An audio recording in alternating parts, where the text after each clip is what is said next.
Audio Jungle.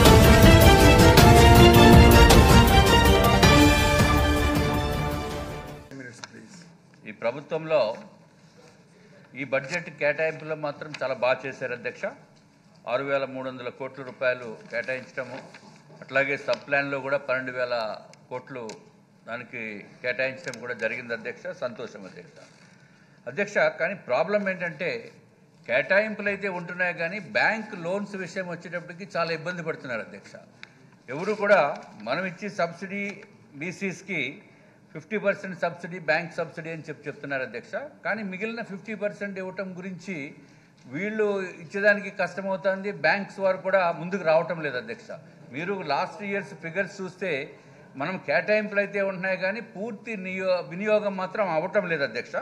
అదే SC corporation ద్వారా ఇచ్చిన దానికైతే 90% సబ్సిడీ ఉంది కాబట్టి అది కొంతవరకు బాగానే అవుతుంది అధ్యక్ష.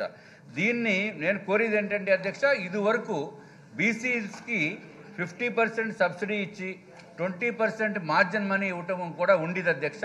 ఈ ప్రభుత్వంలో ఈ 20% మార్జిన్ మనీ తీసేయటం జరిగింది అధ్యక్ష.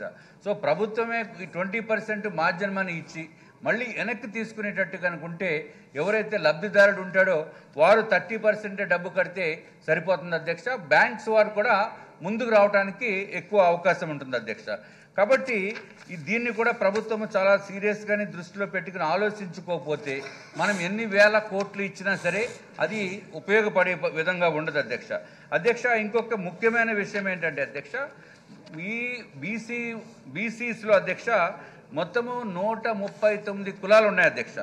కానీ మన ప్రభుత్వం చేస్తున్నది ఓన్లీ 11 కులాలకే ఫెడరేషన్స్ ఏర్పాటు చేయడం జరిగింది అధ్యక్ష. మరి మిగిలిన కులాల సంగతి కూడా చూడవలసిన బాధ్యత ప్రభుత్వం పైన ఉంది అధ్యక్ష. అట్లాగే సుమారు 90 కులాల అధ్యక్ష ఎప్పుడు కూడా ఈ స్వాతంత్ర్యం వచ్చిన తర్వాత చట్టసభల్లోకి రాలేదు అధ్యక్ష. ఇక్కడ అవనివ్వండి, ఇంకా పైన అవనివ్వండి అధ్యక్ష. కాబట్టి దానికి కూడా ఈ తెలుగుదేశం ప్రభుత్వము ఈ 90 కులాల వారికి కూడా ఒక్కొక్క సీటు ఇచ్చి తప్పనిసరిగా వారందరికీ న్యాయం చేయవలసిన అవసరం ఉంది అధ్యక్ష. మేము కూడా చేస్తాం అధ్యక్ష. ఇంకొక విషయం అధ్యక్ష, పద్మశాలి వారు ఎప్పటి నుంచో ఫెడరేషన్ పెట్టమని అడుగుతున్నారు అధ్యక్ష. వారి కోరిక కూడా తీర్చవలసిన బాధ్యత ప్రభుత్వం పైన ఉంది అధ్యక్ష.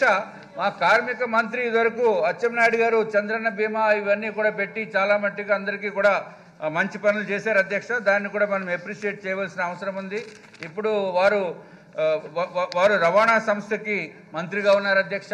దాంట్లో కూడా ఏదన్నా అత్యధిక శాతం కొంత ఏదైనా పర్సంటేజ్ వైజ్ కానీ కారుణ్య నియామకాల్లో కానీ ఏదో విధంగా బీసీస్కి కూడా సహాయం చేయవలసిన అవసరం ఉంది అధ్యక్ష.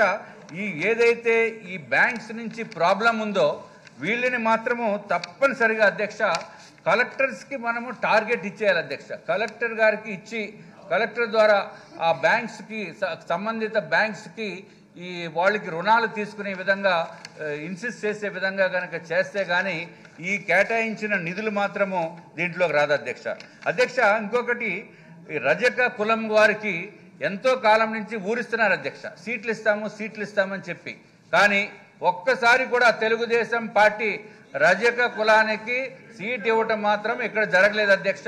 ఈసారి వచ్చే చట్టసభల్లో రజక కులానికి సంబంధించిన వారికి సీట్లు ఇచ్చి వారికి కొంత కనీసం ఒక ఎమ్మెల్యే అన్నా వచ్చేటట్టు చూడవలసిన బాధ్యత ఉందని చెప్పి తమరి ద్వారా ఒక్కసారి గుర్తు చేస్తున్నాం అధ్యక్ష. నమస్కారం అధ్యక్ష. ఏంటండి, వీడియో నచ్చిందా? అయితే ఓ లైక్ వేసుకోండి, లేదంటే ఓ కామెంట్ చేయండి. ఎప్పటికప్పుడు మా వీడియోస్ చూడాలంటే సబ్స్క్రైబ్ చేసుకోండి.